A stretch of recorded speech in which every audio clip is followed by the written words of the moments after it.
आपल्यासोबत माजी विरोधी पक्षनेते अंबादास दानवे आणि त्यांनी एक ट्विट केले. दादा, तुम्ही एक ट्विट केले, धाराशिव नंतर सादर आहे शिंदे काँग्रेस युतीचे नवे पर्व, द मुरुड फाईल्स, असं ट्विट आहे. काय सांगाल? हा मुद्दा असा आहे की वारंवार ही शिंदे सेना किंवा भारतीय जनता पार्टी पण किंवा शिंदेंचे लोक सांगत होते तुम्ही काँग्रेसच्या मांडीला मांडी लावून बसता, काँग्रेस अशी काँग्रेस तशी. आणि मग हे मी आता मुरुडचं बॅनर पाठवलेलं, मुरुड शहरातलं, आधी उमरग्याचं पाठवलं, असं अनेक गाव आहे, अनेक ठिकाणी आहे.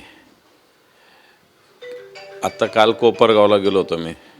त्या कोपरगावचे सगळे काँग्रेसचे जे बी फॉर्मवाले लोक होते ना, ते सगळे भाजपमध्ये आहेत.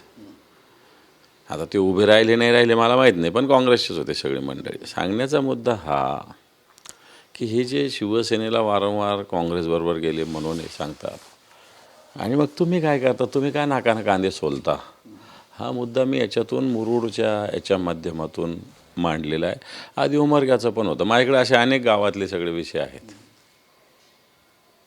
त्याच्यामध्ये म्हटलं की तुम्ही आता समुद्रातच काय, असं काय विषय काय त्याच्यामध्ये तुम्ही असं म्हटलंय की यंदा बाळासाहेबांचे विचार खुंटीऐवजी थेट समुद्रातच का? बरोबर आहे ना, की मुरुडला आहे ना ते, म्हणजे समुद्रकिनारी आहे ना ते. म्हणून बाळासाहेबांचे विचार जे तुम्ही नेहमी सांगता ना, आणि मी बाळासाहेबांच्या याच्यासाठी गेलो, बाळासाहेबांनी त्यासाठी गेलो, म्हणजे नुसतं नाव बाळासाहेबाचं घ्यायचं, काही बाळासाहेबाचं बाकी काही कोणत्या विचाराची घ्यायची गरज नाही. मग आम्हाला शिकवताना तर तुम्ही काय करता, हा एक मुद्दा याच्यातून आहे. हा मुद्दा मी मांडण्याचा प्रयत्न केलेला आहे. दुसरा विषय असा आहे की पिंपरी चिंचवड पालिका निवडणुकीत काँग्रेस आणि मनसे सोबत लढण्याचा निर्णय झालेला आहे, तर दुसरीकडे मुंबईमध्ये काँग्रेसकडून मनसे सोबत लढण्यास नकार देण्यात आलेला आहे. अजून या सगळ्या गोष्टी काही अंतिम स्तरावर गेलेल्या नाही. कोणी जरी काही जरी म्हटलं असेल, काँग्रेस जरी काही म्हटलं असेल, अन्य पक्ष काही जरी म्हटलं असेल, तर आत्ताच्या घडीला आपलं उद्दिष्ट काय आहे हे सगळ्यात महत्त्वाचं आहे. हे बघ, मदत एकमेकांची घ्यावी लागते. त्याच्यात फार तुम्ही सगळ्याच गोष्टी आताच्या काळाला समोरच्याने जर सगळ्या गोष्टी करता तर आपण का नाही करा. परंतु मला असं वाटतं पिंपरी चिंचवडचं असेल किंवा मुंबईचं असेल, काँग्रेसची भूमिका ही वेगवेगळी आहे असं तुमचं म्हणणं जरी असलं तरी अजूनही काँग्रेसने अधिकृतरित्या, ठीक आहे काँग्रेसचे काही नाही ते बोलत असतील, पण तो अजून अशी भूमिका घेतलेली नाही. मला असं वाटतं निश्चित काँग्रेसची भूमिका बदलेल.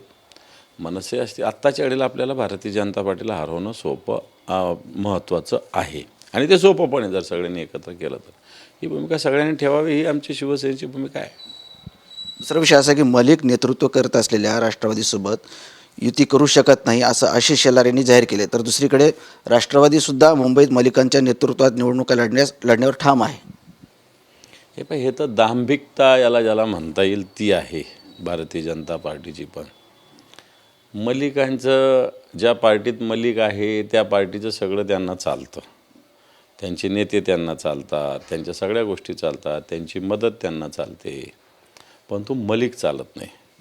मग मलिक चालत आहे तर मलिकावर का चालत नाही, तर मलिकावर आरोप यांनी केले होते देशद्रोहाचे, ज्यावेळेस मलिक आमच्यासोबत होते. बरोबर आहे, आमच्यासोबत म्हणजे आमची महाविकास आघाडीमध्ये ते पवारसाहेबांच्या राष्ट्रवादीत होते. आता ते तसे राष्ट्रवादीत आहे, आणि राष्ट्रवादी काँग्रेसचा भारतीय जनता पार्टीला पाठिंबाच आहे, आणि मग त्या राष्ट्रवादी काँग्रेसचा पाठिंबा आहे, अर्थात मलिकांचा पाठिंबा भारतीय जनता पार्टीला चालतो. तर आता मलिक चालत नाही, अशा प्रकारची भारतीय जनता पार्टीची दुधारी भूमिका आहे. मलिकांचा त्यांना पाठिंबा आहेच आहे ना ऑलरेडी, तसा इनडायरेक्टली मलिकांचा पाठिंब्यावरच पक्ष, समजा राष्ट्रवादीच्या पाठिंब्यावर भारतीय जनता पार्टी चालतेच. त्यामुळे हा दांभिकता भारतीय जनता. मग ती काश्मीरची कोण मुक्ती महबूबा कशी चालत होती, ती कोणत्या विचाराची होती? त्यामुळे हे सगळे दांभिकता भारतीय जनता पार्टीची आतमधून सगळ्या वेगवेगळ्या गोष्टी करत असतात. त्यामुळे या गोष्टीत मला असं वाटतं मुद्दाम याला वेगळं स्वरूप देण्याचा प्रयत्न भारतीय जनता पार्टी करते. मलिकांचा पाठिंबा ते घेतातच. दुसरा विषय असा आहे की एकनाथ शिंदे असं म्हणाले की माझ्यावर टीका केल्याशिवाय काहींचा दिवस जात नाही. तुम भोगते रहो मैं देखते रहता हूँ असंही शिंदे म्हणालेत. सरळ त्यांनी उद्धव ठाकरे यांच्यावर असं टिप्पणी केली. उद्धव ठाकरे साहेबांनी कधीही त्यांचं नाव घेतलेलं आम्ही तरी ऐकलेलं नाही. ते स्वतःवर का घेतात? गद्दार म्हटल्यावर स्वतः का घेतात? मिंदे म्हटलेलं स्वतःवर का घेतात? हा एक प्रश्न आहे. आणि तुम्ही काय करता? 3 वर्षात येऊ केलं, 3 वर्षात दहीहंडी केली, तेच ते रडगाणं, 3 वर्षात ऑपरेशन केलं, 3 वर्षात हे केलं. अरे आता तुमचे ऑपरेशन व्हायची वेळ आलेली, तुमची अंडी खाली पाळायची वेळ आलेली. आता तुम्ही काय बाकीच्या गोष्टी बोलता? क्रीडा मंत्री माणिकराव कोकाटे आहेत, त्यांच्यावर आता मंत्रिपदाची त्यांच्या मंत्रिपदावर टांगती तलवार आहे. सदनी का घोटाळ्या प्रकरणी कोकाटेंना शिक्षा कायम ठेवण्यात आलेली आहे. हे पहा, राज्य सरकार निष्पक्ष असेल तर त्यांनी कालच माणिकराव कोकाटेंचा नुसता मंत्रिपदाचा नाही, आमदारकीचा सुद्धा राजीनामा घेतला पाहिजे. तुम्ही डागी दोषी बोलता. मला सांगा, राहुल गांधीचं सदस्यत्व रद्द झालं होतं. काय केलं होतं काँग्रेसनी? घर खाली करून घेतलं, संसदेचं त्याच्यावर राजीनामा द्यायला सांगितलं तर त्यांनी दिला बिचारा. आत्ता आपल्या इथले ते विदर्भातले आपले मंत्री काँग्रेसचे, काय नाव त्यांचं, ते माजी मंत्री क्रीडा मंत्री होते, त्यांचाही एका दिवसात राजीनामा त्यांना आमदारकीचं हे करायला लावलं.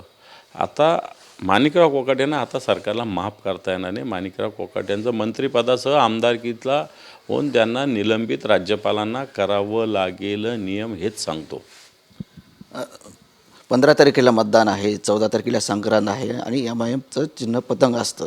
तर तुमचा काही पतंग चिन्हावर आक्षेप आहे का, की तक्रार करणार आहात का तुम्ही?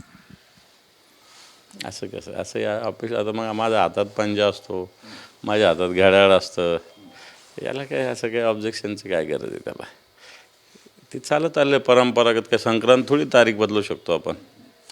संक्रांती थोडी तारीख. मला असं वाटतं याचा फार काही इश्यू करण्याची गरज नाही. दुसरा विषय असा की सध्या महापालिकेच्या आपल्या संभाजीनगर महापालिकेची निवडणूक लागलेली आहे. भाजप आणि शिंदे गटाकडून तुमच्या काही नेत्यांना गळ घालण्याचा प्रयत्न करण्यात येतोय. राजू शिंदेचं नाव पुढे येत आहे. कशासाठी? त्याचे प्रवेश भाजपमध्ये किंवा शिंदे गटात त्यांना घेण्यासाठी असं गळ घालण्यात येतं अशी माहिती आहे. राजू शिंदे कोण? तुमचे महानगर प्रमुख राजू वैद्य. राजू वैद्य. असं काही नाही. आत्ताच राजूशी बोललो मी. राजू उलट निवडणुकीची जबाबदारी सांभाळतोय. अशी काय? हे भारतीय जनता पार्टी स्वतः फार देश आणि राज्य पादांकरण केलं म्हणतं.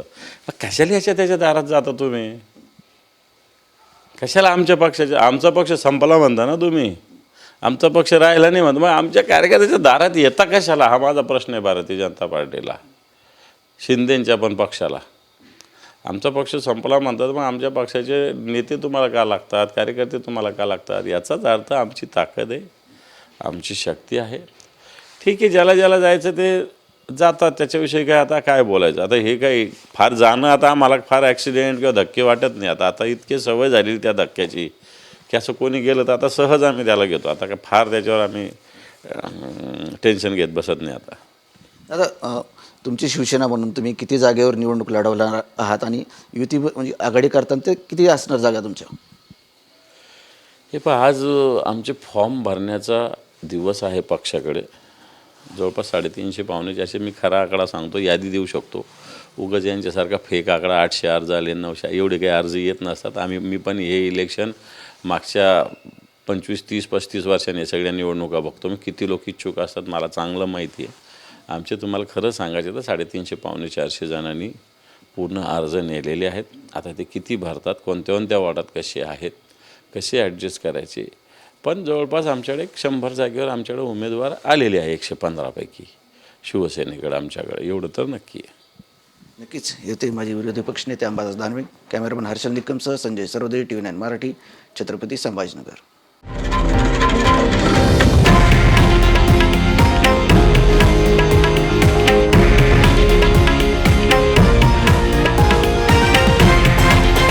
हे आहे देशातील नंबर 1 न्यूज नेटवर्क आणि आपण पाहत आहात TV9 मराठी, एकमेव.